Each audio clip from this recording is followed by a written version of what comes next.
Welcome to the 92 Ramble. We're going to start with at Anfield, where your team, Harry, beat Liverpool 3-0. What was that game like for you?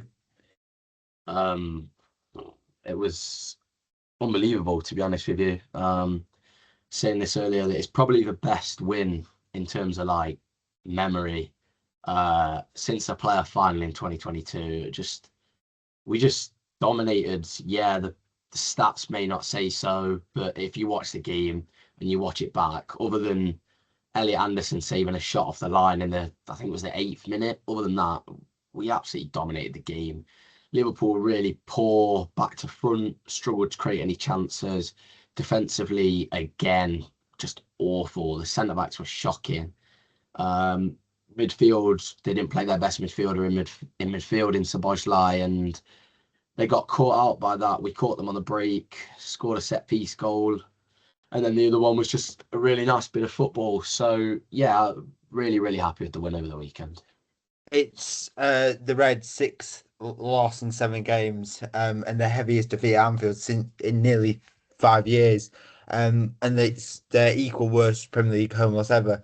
Joe, what have you made to Liverpool's start so far? Obviously, spending upwards of 400 million in the summer. Do you think it's salvable, or do you think Liverpool need to consider sacking on his spot? I don't think they're in a position where they need to consider sacking Slot yet because he is a very good manager. He won the league last season quite comfortably in his first season in England. And you've got to consider the fact that there's been so many Dutch managers in the Premier League that just haven't succeeded. So I don't think we're quite in a position where his job is on the line. Ultimately, they've spent a lot of money and they are massively underperforming. But I think that's down to the new signings just haven't delivered. Verts has been disappointing. Isak hasn't lived up to the expectations. So I don't think we're in a position where his job is on the line. If it continues, then that is a conversation that we've got to be having. But ultimately, I think in the Champions League, I think they're going to go pretty far. So even if they do struggle in the league, I think their European campaign will probably take a little bit of pressure off him. But it's not just the fact that the new signings haven't delivered. I think you look at players like Salah, Van Dijk. I just think they've massively underperformed this season as well. So when you've got to consider the fact that yes, the new signings haven't played well, but when you've got your more experienced players that have been there for a good few years now, such as your Van Dijks and your Salahs, who aren't performing as well as they have done last few seasons, that's ultimately the problem that he's got. And ultimately, I mean, Dyche went to Anfield on Saturday, and it was classic Dyche ball, wasn't it? In terms of it, he had low possession. His set pieces were very good. I mean, Liverpool had almost 600 passes to Forest's 170, but it just goes to show that possession doesn't really matter. Um, as I say, it was a proper Dyche performance, wasn't it? Really, in terms of Yeah. like Forest set.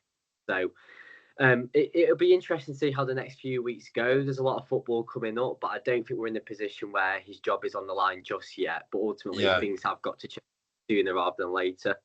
Yeah. And it's their eighth defeat in 11 as well. So moving obviously staying in table, Arsenal beat Tottenham 4-1 yesterday, with Eberechi Eze scoring the first North London derby hat trick in over 50 years and his first career hat trick. What did you make of the game yesterday, Joe? I don't think Tottenham laid a glove on him, to be honest. I mean, in the first half, they didn't have a single shot on target. That's only the second time this season where, in the first half of a Premier League game, they've not had a single shot on target. So that's a lot of credit to the shape that they played. Spurs started off with a three at the back system, but it quite simply wasn't working. They then switched to four at the back, but because Arsenal scored 2 goals in the first 10 minutes of the second half, that completely went out the system. I mean, the XG for Arsenal was 2.28 in terms of expected goals. For Tottenham, it was 0.03. So that just goes to show how dominant they were in terms of creating chances and limiting Spurs to very little. But they dominated literally every stat: 57% possession, 17 shots to Tottenham's 3. Pass accuracy was 81% to Tottenham's 76. They had more corners. I want to give him, a special mention to Eberechi Eze. I think that was one of the best individual performances I've seen in the Premier League this season. His movement was absolutely excellent, getting into dangerous areas on the edge of the box, and Spurs just couldn't deal with him at all. He was constantly on the edge of the box, getting into those dangerous areas, and that performance was quite simply fantastic, and it was a real dominant display by Arsenal, not just going forward, but keeping good shape off the ball and limiting Spurs to very little. And Harry, the result sent Arsenal 6 points clear. Obviously, Liverpool losing to Forest and Man City to Newcastle. Just who can stop Arsenal this season? I don't think anybody will. I think, going back to the squad depth of Arsenal, you lose Gabriel, Calafiores, and maybe in steps in Hincapié, Mosquera. The list goes on. Arsenal's squad depth is exactly what they've been needing for seasons now. They've been calling out for it, and it's paying off. Their football might not be the prettiest. They might just be grinding results out at times, but this weekend they seriously did blow away Tottenham, and that's probably one of the most one-sided North London derbies I've seen in a long time. But credit to Arsenal. And I think Thomas Frank's under a lot of pressure. I don't think anybody is saying, I think a lot of people are focusing more on Slot because it's kind of the more newsy thing. But I think Thomas Frank's under a lot of pressure. Tottenham, I've not been impressed with them at all this season. They're not really. I don't know. Thomas Frank was playing this, expressive but really solid, hard to break down system at Brentford, and it doesn't seem like he's doing that at all at Tottenham. Maybe because of injuries, Romero gets injured, certain Solanke's still injured, them kind of players. It might be key for him, but you can't blame it on injuries, and Tottenham really haven't been good enough for me this year. Joe, what have you made of Tottenham's tactical decisions the last few games? Obviously, yesterday they played about 5. Do you think that was a factor in the result, or do you think it's a wider issue with Spurs? I think it's probably a wider issue. I mean, they set up in 2 different ways yesterday, and ultimately they couldn't stop Arsenal. They gave Arsenal they conceded far too many chances early on, and from minute 1 you could just sense it wasn't going to be their day. I do think Thomas Frank is under pressure, but ultimately the position they're in the league, they're 3 points off 4th, so he's not. I don't think he's in a position where his job is on the line or people questioning that. But ultimately, Spurs have always been consistently inconsistent, haven't they? So it's sort of about just getting that a bit of consistency now. And he does need to find out what his best formation is and his best team, because he changed it so much yesterday and nothing was working at all. So he does need to start nailing down his best team, his best formation, the way that he wants to set up. And he does need to be more consistent in terms of that. Definitely, yeah. Yeah. Dropping down to the Championship, we'll start at Coventry. Coming back from 2-0 down to beat West Brom 3-2. Who's realistically stopping Coventry as well, Harry? Kind of the same of what I said with Arsenal. They just look unstoppable, don't they? I think we spoke about it the last couple of weeks where they're scoring goals for fun. They've got the record. I think it's the record most points at this stage of the season, and I just don't see anybody catching up to them. I think the Championship is that kind of inconsistent league where anybody can beat everybody, and that's probably where Coventry have nailed it, really, that where nobody else is really beating them other than, I think they lost to Wrexham. Yeah. Other than that, no one's touching it anywhere near them. I think they're brilliant. Again, credit to what Frank Lampard's doing. They've got some really good players, but also in that game, the red card for West Brom fully just threw the game out the window. They looked like they were controlling the game, but that red card, what that does to teams, and sometimes you can just spiral out of control, and that's probably what they did on the day. Yeah. And Joe, obviously, red cards can change the game. What did you make of the game on Saturday lunchtime? I think Coventry is showing that no matter what position they're in the game, whether they're a goal down, 2 goals down, they've got that quality going forward that they will always score goals. I mean, from West Brom's point of view, you're 2-0 up. You don't need to be doing any silly challenges. You don't need to be doing anything. You've just got to keep your shape off the ball, sit deep. I honestly think they could have won that game if they didn't go down to 10 men, because they were very good in the first half. But when Coventry are scoring 3 goals against West Brom, they scored 3 against Sheffield United. Even the defeat against Wrexham, they scored 2 very good goals. You're not scoring 2-3 goals a game if you're fluking it. Do you know what I mean? Yeah, It's absolutely definitely. ridiculous. That's 43 goals now in 16 games. Middlesbrough are second and they've scored 20 goals. So they've scored 23 more goals and there's a 7-point gap between them and Middlesbrough. I can't see how they fall apart second half of the season. And it's not just the form they're in this season. When Lampard came in, I think they went 10 wins in a row. So he's proven not just this season, but last season, he knows how to get results and he knows how to get the squad firing. And when you look at the team they've got on paper, there's a ridiculous amount of talent in that team. So I can't see them being stopped anytime soon. And I think Saturday just proved that they've got that real fight back ability, no matter what position that they're in, that they can still win games of football. Yeah, and I was being a high point about anyone beating anyone. Talk about Southampton scoring 4 goals in 8 minutes to absolutely thump former manager Nathan Jones' Charlton 5-1. Harry, what did you make of that game? It was ridiculous. I think, from what I've seen of Charlton this year, they seem quite decent defensively in terms of it's kind of that Nathan Jones style of football, look solid, try to nick a goal every now and again. But Charlton kept getting caught on the counter and the transition. Southampton going out wide, cutting straight back into the middle. Thought they were really, really good. Looked a lot better than what we spoke about the other week. Under Will Still, they looked really lackluster in front of goal. But when you score 4 in 8 minutes, I don't think you can say they're lackluster at all. But the Saints fans will be happy getting one back on Nathan Jones, especially, and fair play to them. You score that many goals, you're going to win games. Yeah, and obviously Joe, Southampton made quite a poor start under Will Still, but under Tonda Ecker, they've done quite well. Well, Joe, would you give him the job permanently? There's been quite a few instances where an interim manager has came into a squad which is underachieving and picked up results, and people get a bit carried away saying this guy might be the one.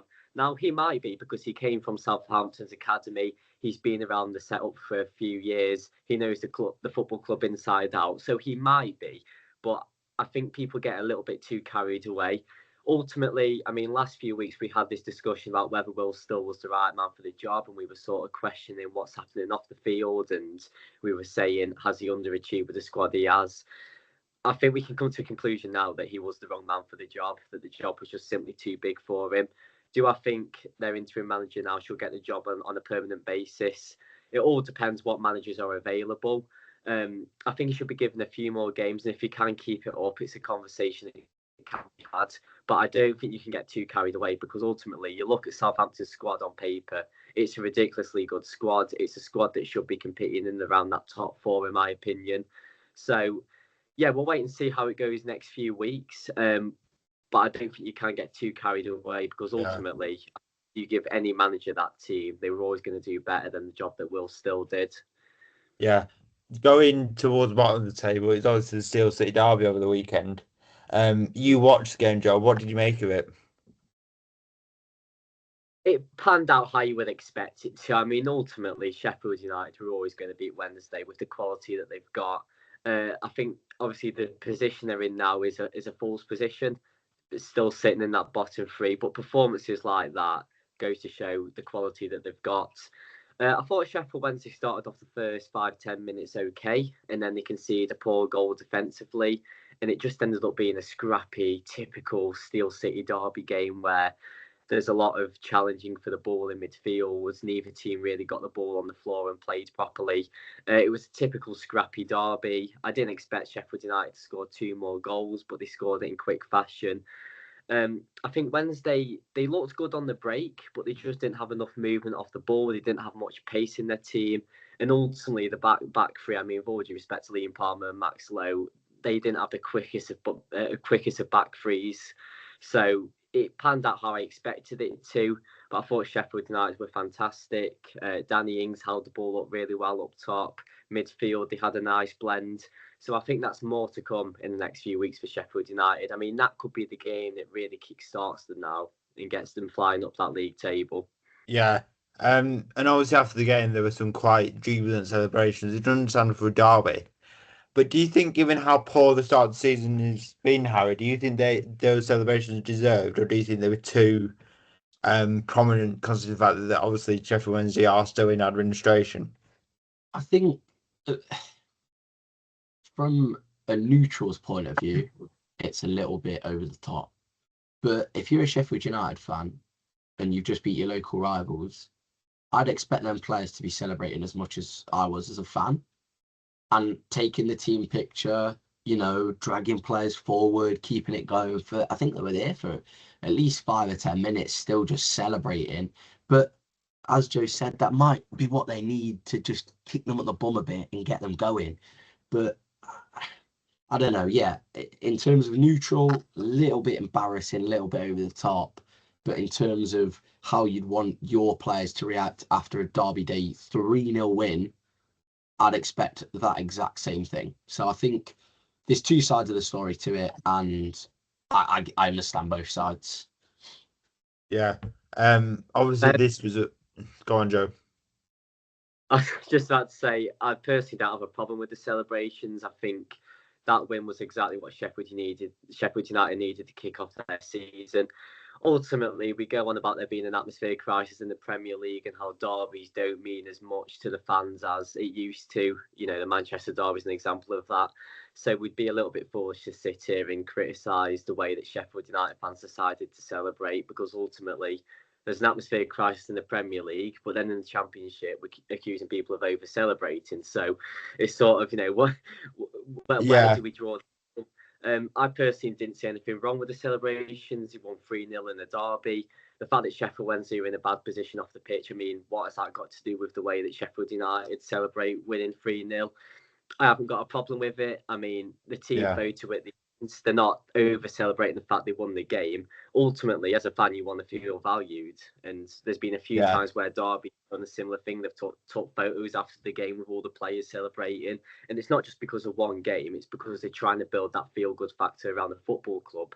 And after the start of the season Sheffield United have had, getting that squad moral, getting the fans back on side is exactly what they need. So I personally didn't see a problem with the celebrations, in my opinion, but that's the way I. Yeah.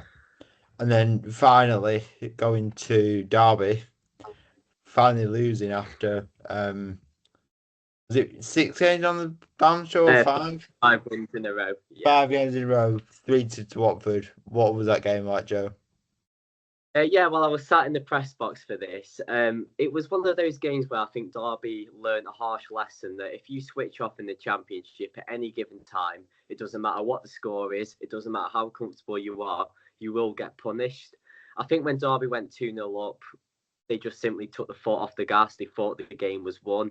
Obviously, Watford haven't won an away game this season up until the game on Saturday. It was their first away win since February, so that's a really long time. And I think Derby learned a lesson that, yes, you can go 2-0 up and be comfortable in a game, but if you switch off, especially a team with like Watford who have a lot of quality, a lot of good individual players, you will be punished. Am I too worried about it? Not really, no, because if we won on Saturday, I would have celebrated the win, but then I would have woke up on Sunday morning knowing that we've got 2 away games coming up. We've got Swansea tomorrow, a trip to Middlesbrough, and then we've got Leicester next week. And John Eustace said in his post-match press conference, he said the fixtures come so thick and fast that ultimately you live and learn from it, but then you're constantly looking ahead. So, and the position Derby are in, I mean, we're 12th in the Championship, still 2 points off the playoff positions. All the teams around us lost on Saturday, Preston, Hull, Millwall. So I'm not too concerned about it, to be honest. If anything, I think it's a wake-up call that Derby needed. Yeah, no, obviously the one negative from Saturday was Carl Morris going off injured with a rumoured ACL injury. How much of an impact do you think that'll have on your season? Obviously, potentially I could be think it'll out be for a long time after potentially suffering his second ACL injury because he suffered one on loan at Shrewsbury in 2018. I think it'll be a massive impact. I mean, Colton is such an important player in terms of it's not just the fact he scored goals, it's his overall performance in the team. He can play in a number of different positions. He can play as a number 10, he can play as a number 9, he can drop deep to get the ball. His vision's very good. He's clinical. He doesn't need many chances a game to score a goal. You know, one or two chances, he puts the ball in the back of the net 9 times out of 10. He's a joint top goal scorer in the Championship. I mean, to consider the fact that Derby spent 500 grand on him is absolutely ridiculous. It would have actually cost Derby more money to get Jerry Yates back than it would to get Colton Morris, which is absolutely insane when you think about it. So it's a massive loss for Derby because Colton Morris, he's one of the players in the team who is just a class above everyone else. He's so fundamental to the way that we play. So it'll be interesting to see how we cope. I mean, next month we've got Leicester twice, we've got Middlesbrough on Saturday. We've got such a tough run in. It'll be interesting to see how we cope. I don't think any of the strikers that we have at the club are quite up to his level. We've obviously got Adjumang, who we spent 7 mil on, who is a good player, but he's still a young lad who's learning the Championship and he's a little bit raw. We've got Salveson as well, a striker that we signed from Norway in January, quite unproven in the Championship. He's not going to score the amount of goals that Colton Morris does. So, yeah, it's a massive blow, and I'm sure the time frame will probably come out as we're recording this podcast. But, yeah, it is a concern, and it'd be interesting to see how it pans out. Yeah. And obviously, Harry, 10 goals in 15 appearances for Carl Morris. What have you made so far of his impact this season? As Joe said, he looks a different class above the players that he's playing with, and that's nothing to downside how good Derby have been in the last, winning 5 in a row. But he's just one of them players that you give him a chance, he'll put it away. And I think also the fact of, I think I was discussing this the other week, where from set pieces, he's just such a threat. That I was watching the set pieces from Derby the other week, and they have a man at the front post that blocks, kind of like a blocker. Yeah. And Morris uses that so intelligently and so smart to then get in front of his man and just glance it or smash it in at the front post. Yeah. And Joe, you'll be able to tell me better how many goals he scored from set pieces this year. But from what I've watched and what I've seen, I think it's 2 or 3 from corners. But yeah, it was 3 games in a row: Hull, Blackburn, and I should know what the other one was. Sheffield United, that's it, yeah, where he scored 3 goals, where it's the exact same position. He stood in the centre of the box, the ball's whipped in, he runs into the front post, flicks it on. It's just the basics of football, but he does it so well. And the fact that he was able to do that for 3 games in a row, and by the third game, you would like to think that the opposition would start to figure that out and start to do their homework. But yeah, from set pieces, I mean, Derby have been absolutely brilliant this season. The delivery on the right-hand side from Joe Ward is sublime. I honestly think he's one of the best players in the league at putting dangerous deliveries in the box. But I mean, the goals we conceded on Saturday as well. The second goal, it was a penalty because Joe Ward was sliding in the box. Now, there's a lot of debate to whether it was a penalty, but the way I see it, if you slide in the box and you're not 100% guaranteed to win the ball, whoever goes down is always going to play for it. So you always play that risk.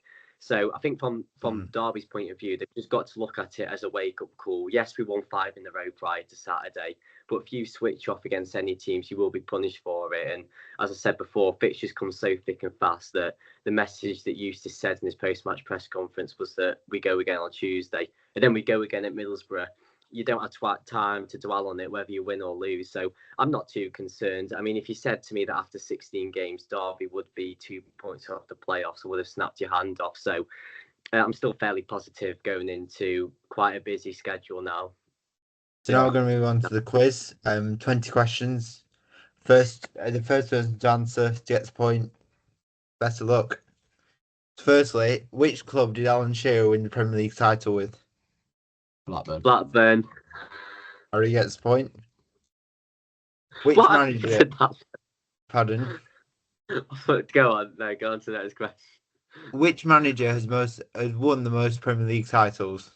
Alex Ferguson. Harry again. I said the first. Who is the all-time Premier League goal scorer? Alan Shearer. Wait. Yeah. Wayne Rooney. Nope. Alan Shearer. Who's the record appearance holder in the Premier League? Gareth Barry. Oh, Joe gets that one. Hold on, Joe. That's- Hold on. What season did Arsenal win the league by going invincible? 2004-05. Nope. 2003-04. Yeah. Get it. I should How still many- be on 3. How many different clubs have won the Premier League title since How many 1996? different clubs? Different Oh. clubs. 8, Nope. 9, Wait there, doing some maths. 8, 9, 12. Nope. Right, Arsenal, United, City, Liverpool, Blackburn. Is it 8? Someone no, already said 5? 8. Nope. Yeah, I said Not 8. five. Not 6, 8. 6. Nope. It's more than 6. It's more than 6. I'm trying to think. There's It doesn't got feel to like be one more. I think it doesn't feel like it's it'd be more than 9. 10. Nope. Can't be more than 10. 13. No. Right, it's definitely a lot lower. 11. Arsenal, City. No. I pass. I don't know. I think just think whoever clubs. gets closest. 14. No. It's less than 10. It's less than 10, right? 5. No. No, wait. Can I list? Can I list some clubs? Yeah. Chelsea, Arsenal, Man United, Liverpool, Man City, Leicester, Oh yeah, Blackburn. 7. Yeah. Yeah. 7. Yes. Oh yes. Yes. I said it first again. Wait. Who are you giving that to? Yeah. I think that needs. Are you mad? I worked it out. You said six. You said 6 first, then went going counting to 14, Joe. Yeah, that is true. You both missed 7. It- Speaking of which, question 7. Which 2 clubs hold the record for the biggest ever Premier League away victory? Oh, Man Leicester United and City Leicester. when they beat South. Yeah, Point that's a each. point each. Yeah. Oh. Who is the only goalkeeper to have scored a goal from open play in the Premier League? Open. Open. Oh my God. What's his name? Oh. Mark Poot. No, it's not Mark Poot. No. Open play. Yeah. Begovic. No. I don't know how you can see to a goalkeeper in open I remember play. the goal. I remember the goal. Ben Foster was in goal. I literally remember it. I just can't it think a of who the goalkeeper is. Was it a volley? No. I'm Was gonna it have to pass. was it out his hands? That's counts open play, no? Yeah. It was a corner. A corner. Yeah. That's not from open That's play. not open play. Is it? 'Cause No. it's a set piece. Oh. Allison. Yeah. Oh, What? it's fine. I would have got that straight away if he didn't say open play. Yeah, same. I was trying to think, how do you concede to a goalkeeper from open? Go up, right? I'll tell you. That's it's no. I got the quiz online. It said, "What is the only goalkeeper who scored a goal in from open play?" Allison. Who was the first player outside the UK to win the PFA Player of the Year award?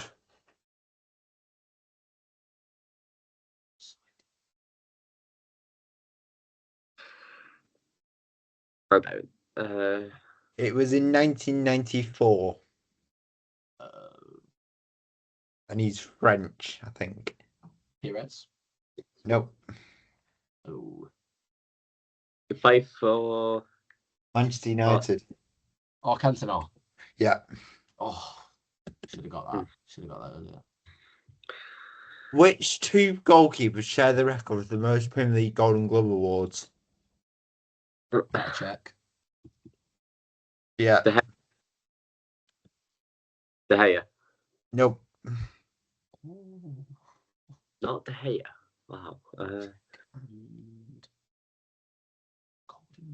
Courtois.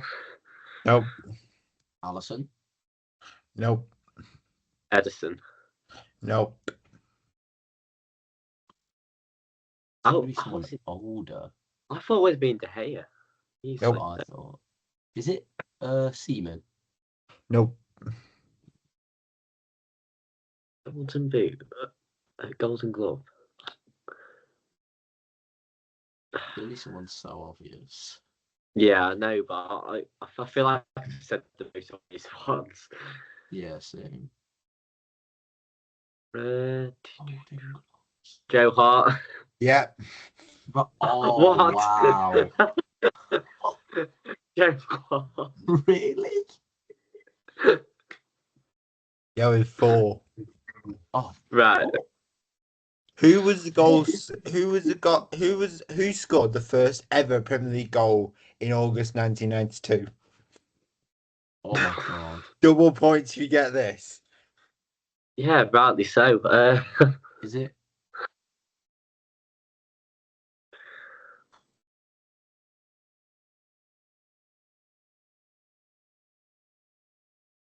Oh. Did he play? Just take. You don't have to give me an answer, but Bolton, Nope. I think. No, Blackburn. Nope.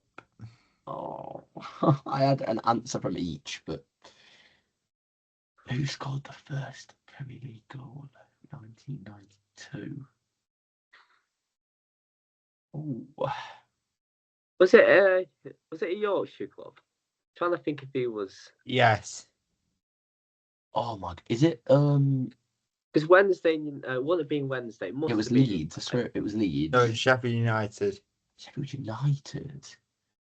He made Again, 100. He made Was it? 197 appearances for Sheffield United, and then transferred to Leeds the year later and made another 138. Not Brian.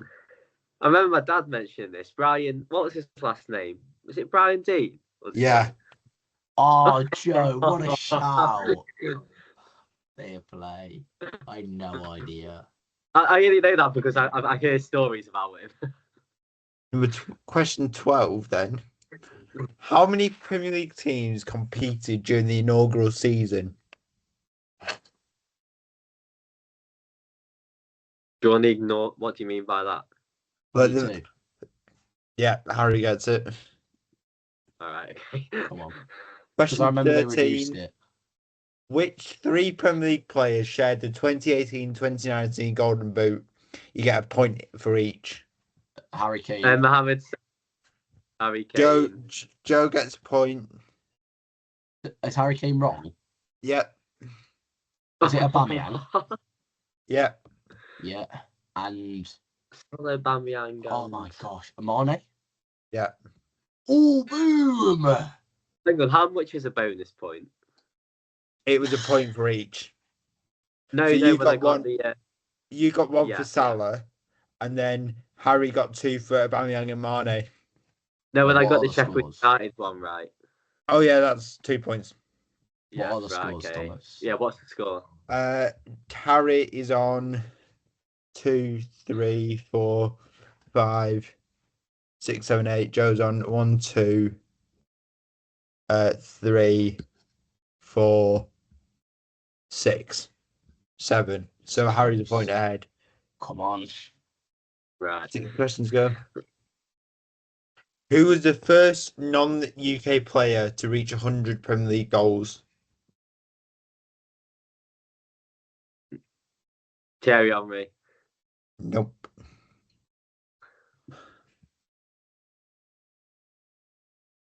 What year was it? Drogba? Nope. It was in 2000. It was against Derby County, Joe. Oh, wow. Solskjaer. Nope. Oh. Right. Van Nistelrooy. Ronaldo. No. Oh my. Van Persie. No. I don't know. 2000. Why was it Van Persie? What a stupid shout. What am I thinking? against Derby County. Of course, it was against Derby County. In November 2000. Is it Cantona again? No. I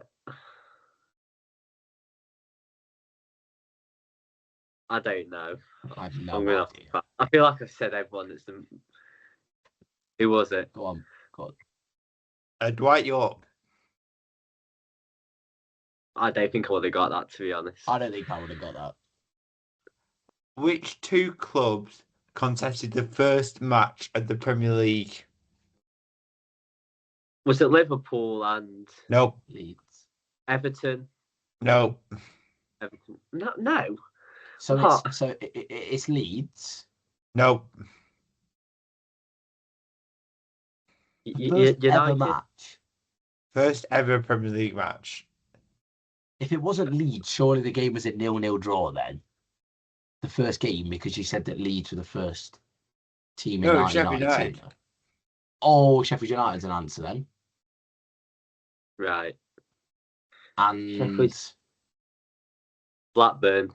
Nope. West. No. Was it Man West Brom? United? West Brom? No, but Harry gets the point. It was Sheffield United and Man United. oh yes, come on. What was the first team to relegate into the Premier League? To what? Who was the Derby. first team to relegate from the Premier League? Is it No. Derby? No. Definitely. No. Sheffield United. No. Blackburn. Swindon. No. Birmingham. No. Bolton. No. Shoot. Burnley. Think closer to us, Joe. Nottingham Forest. Yeah. Harry, do you know your own club's history, mate?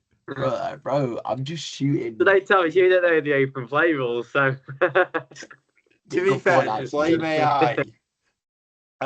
Right. Who Go was on. the only manager? Who's the only managers to have won the top flight with two different clubs? Oh, that's a good question. Only in. That's all right. Right. Brian Clough. No. He did. He did I win think the he top means the flight. Prem. I think he means the Premier Oh, League. I think right. he means the Premier League. Okay. Yeah, Football existed before that, yeah. Mourinho. No. Oh, you only won it with Chelsea.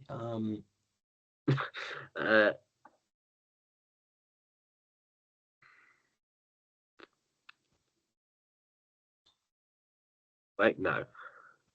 I dare shout too early in case I say something just ridiculous. Yeah, same. That's. I guess. Nah. I don't I don't think I'm gonna get this. And I don't want to just shout out names. He's well known at the first club. He's got a stand named after him. Stand named after him. Come on, just give me Brian Clough. It's the same thing, first division. Is it? Can I have a No, bonus? Is it Dalglish? Yeah. Oh, no. boom! Who holds the record of the fastest goal in the Premier League?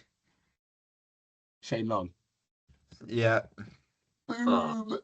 Was that against Stoke? Yeah. What manager has the most Premier League losses? Oh, wow. He's got 193 of them. It's got to be a Burnley manager. Ooh. You're right. No.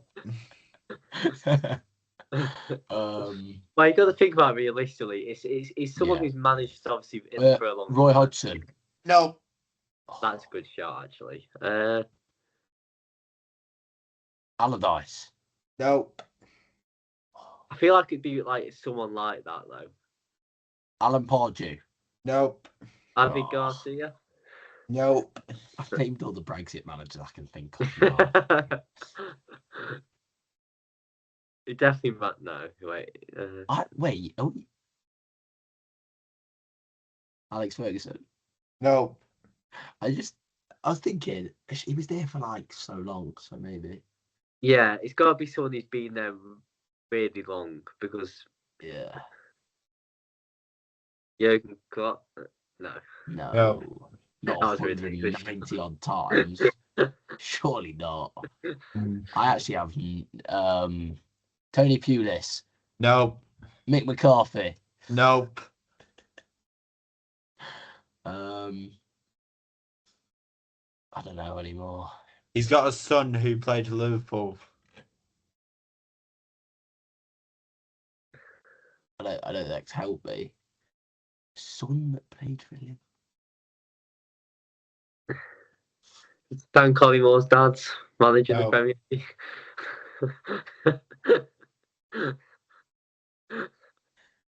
Oh my god, I'm gonna kick myself at this. I might have to just say footballers' dads at this rate. I'm gonna pass. My brain is. Yeah, I'm gonna pass as well. You're going to kick yourself. I'm just going to give you another chance. I'll read out his clubs. West Ham United, Bournemouth, Portsmouth, Southampton, QPR, Birmingham City, Spurs. Oh, Redknapp. Yeah. Oh my god. God. Oh. Is it Do I still take the point? Half No, points. he doesn't. Half points? No, he doesn't take the point for that. He got it. Yeah, he did. After you told him yeah, go on. Then finally, only 2 players have scored 30 or more goals in the Premier League and failed to win the Golden Boot. Point per answer, name them.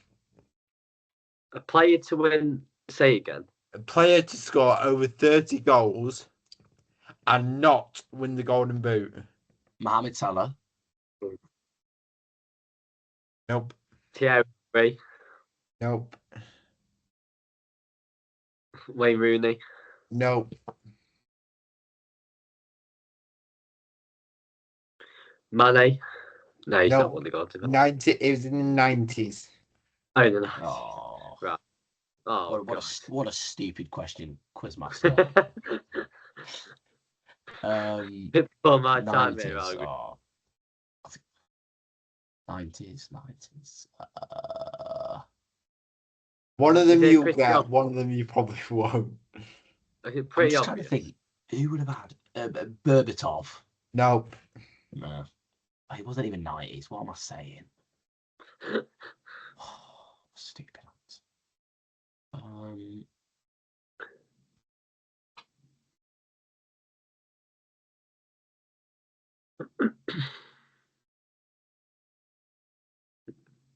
I might have to pass, to be honest. I'm gonna just shoot some. I think Viduka. Nope. Dwight Up. Nope. Who else? Antonov. Nope. I was Bergkamp. Pardon? Bergkamp. Nope. What did you say, Joe? No, I was going to say one that he already said. So, I have no idea. I don't know. I'm 30 goals and not win the Golden Boot. They're both English. That doesn't help. Michael Owen. No. Who? Michael Owen. Nope.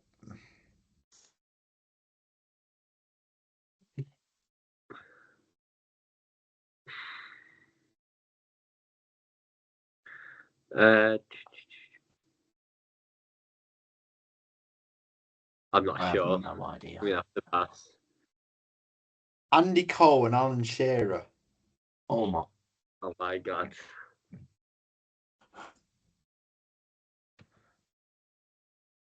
I'm just going to count this. Right, stop recording. I'm just going to count this forgot score. No, 0.5, 1.5, 2.5. At least let him say the scores. 4.5. 5.5. 6. 7, 8, 9, 10. Harry's 10.5. I'll take that. That's decent. 10.5. And then Joe is on 1, 2, 4, 5, 6, 7. I've won the answer. Get in. I won. Oh, no. Hang on. I want a VAR check on that first one. I It said still foul. doesn't matter, Joe. I still win. I know, but even so, I did say. Hey, Well just done. because you're... Listen. Well played, sir. Well Yeah, played. well played. Well played. Thank you, Thomas.